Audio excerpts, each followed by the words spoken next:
Hello and welcome to this video. We're going to cover some moves that have taken place in the last week in Lol Esports. Keep in mind, just because, a dozen or so teams, well actually 10 teams are participating at MSI does not mean the other 40 or so teams are sitting on their hands. They're making moves, trying to compete for summer. So, these are the teams that have made some changes over the last week. Officially, just because some source says this, some platform says that. Until it's official, I don't really talk about it. So, Ultra Prime Wako. So, Baye was added to Ultra Prime's roster towards the very end of spring. And it was a puzzling decision because Baye really didn't show a lot of dominance in the LDL, if I recall. But Wako is now retired, so maybe they're preparing for that. Wako at a 4-1 KDA, 67 KP, 9.2 CS per minute with Ultra Prime. I mean, Ultra Prime kind of stunk. There's some nice, bright, young players on the top side of the Rift in Jiang and Zhenhao. But outside of that, I mean, there is a lot left to be desired. 161 ROI, 4.8 share differential. I mean, he was the carry for the team. 298 vision efficiency, behind 169 gold. 10 champions, 27 games. Now the big moves, Waybo and Top Esports essentially swapped supports. So Crisp returns to Waybo after playing on Top Esports to start this season. He was with Waybo the last 2 years where they would go to Worlds both times. He had a 3.5 KDA, 74 KP with Top Esports. So 3 out of every 4 kills nearly. Very involved. 0.75 ROI. 178 vision efficiency. You'd like that to be better, especially given how well Top Esports last season, that bot lane duo of Jackie and Mako did in securing very, very solid vision. Their vision scores were some of the best in the world, consistently. And Crisp joins that bot lane duo, and the vision isn't quite as strong. The advantages aren't built quite as well. Down 13 gold, so essentially even. 14 champions, 64 games. Now, somebody that's in this that's going to be affected is Era. Era replaced Hung on Waybo, and I thought he did okay. For a rookie, there were some really bright spots, and, I mean, do I think Crisp may be better than Era? It's possible. I mean, Crisp, the last 2 years, this team has went to World. So, for Era, he's kind of got to match that to be able to kind of theoretically be like, okay, I think he's better for the team than Crisp is right now, but I mean, 3.2 KDA, 74 KP, 0.8 CS per minute, 186 vision efficiency, down 63 gold, 13 champions, 48 games. I mean, his stat line is very, very close to Crisp's, and Era has a lot of growth to still be done, so it's something. And then Hung, going to Top Esports to play with Jackie. I think this is a downgrade. I think Hung is worse than both Crisp and even Era at this point. He had a 2.4 KDA, 71 KP, 6.6 ROI, so little, tiny bit less aggressive than Era. 185 vision efficiency, essentially even at 15 minutes, 7 champions, 19 games. And then Niket was let go by RNG, and I've really not talked too much about RNG and OMG since they've been booted out of the LPL for the rest of the season. They're obviously playing in the LDL, if I recall. That's where they've lined up. And Niket was a player, one of the few, him and Milky Way in particular, that are too good to be playing in the LDL and are definitely better than many players in their role in the LPL. So Niket being freed makes you wonder if he's going to go somewhere. I know I saw rumors, that JDG were trying out different supports and things. Multiple teams were. So maybe this is the precursor to Niket signing with somebody else. He had a 1.7 KDA, 65 KP, 7.2 ROI with RNG. I mean, RNG stunk. Less than 2 out of every 3 kills. The team was fighting away from him and the bot lane duo. 182 vision efficiency, down 170 gold, 9 champions, 20 games.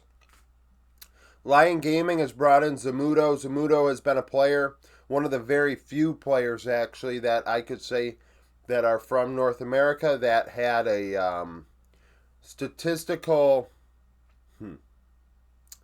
that were statistically strong enough that warranted a call-up.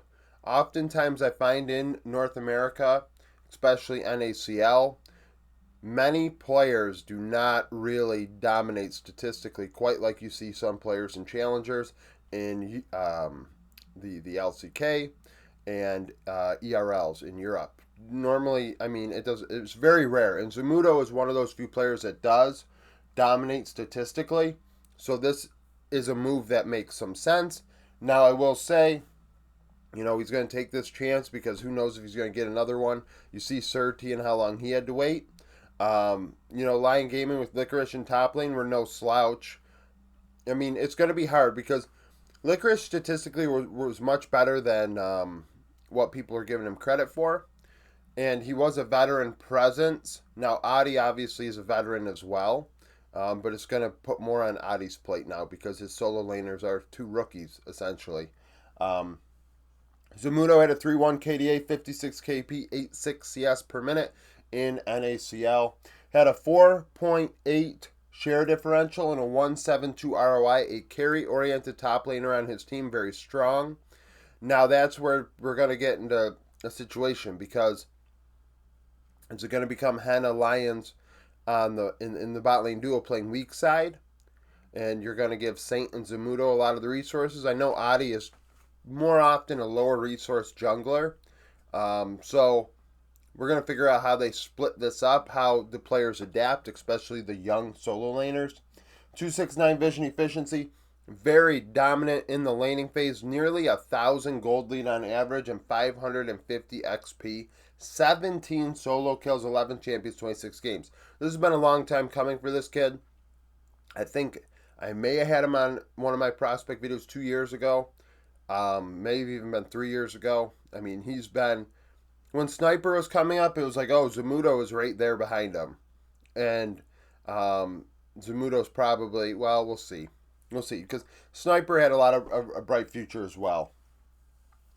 DNF have made some changes, so Yaki is joining the team as general manager.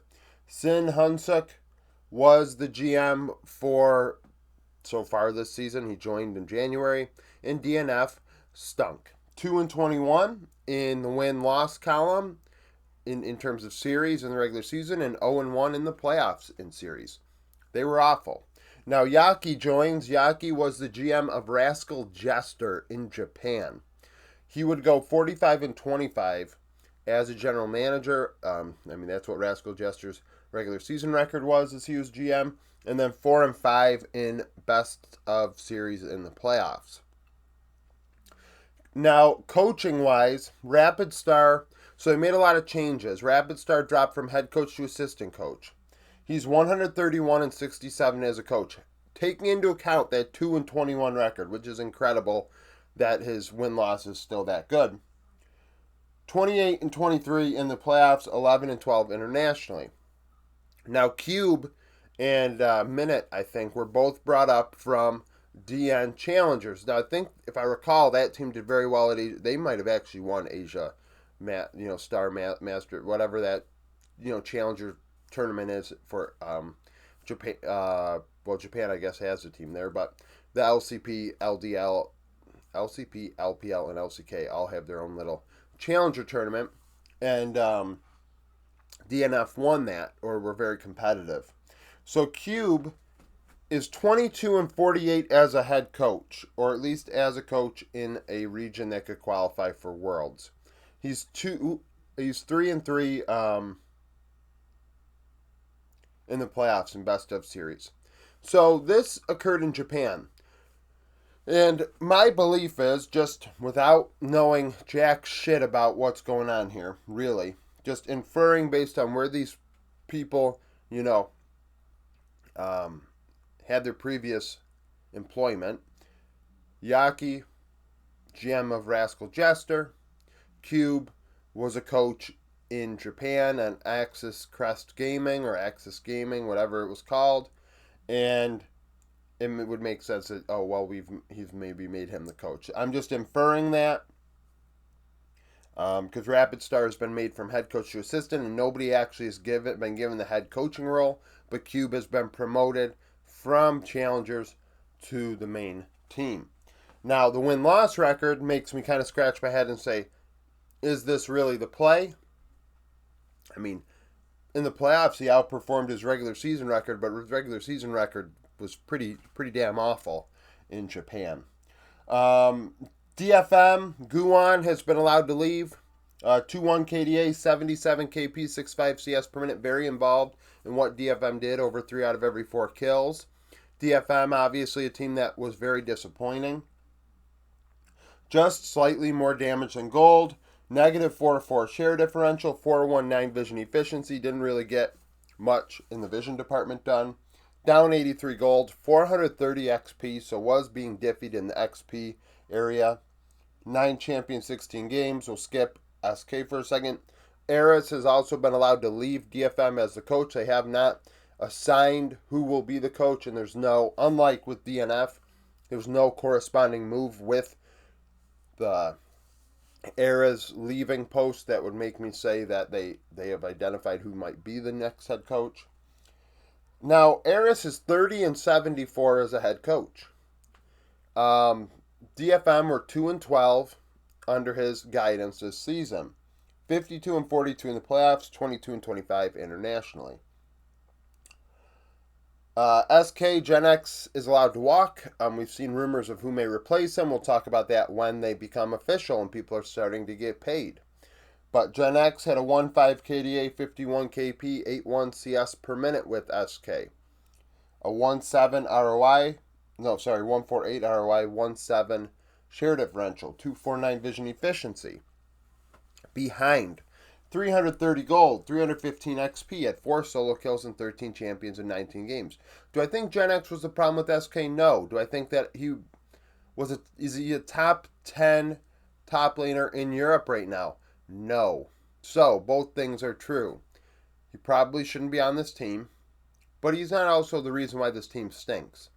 This team stinks because the mid laner's not very good either. The jungler's not very good. The ADC is now no longer very good, and the support isn't very good. The team is not good in every which way. And making changes, like I said in the beginning, teams are trying to make changes to keep up. And like in the case of like Waybo and Top Esports, it's very, very tough. Because you're a team that's top 5 to 6 in your region, you have a very good chance of going to Worlds, and who knows what's going to happen. Waybo went to finals 2 years ago. There's nothing to say that they couldn't this year, in my opinion, based on the way the roster now looks, or even looked before, in my opinion. But when you add like rookies to teams, and you're like, okay, we're going into summer, guys. LEC split starts August 2nd, and we got a month to figure it out. Month and a half to figure it out. We're going to go to Worlds if we go.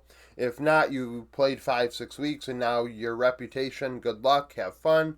You're going to have to try and like explain what the fuck happened here. And really, it's unfortunate for those players, especially rookies.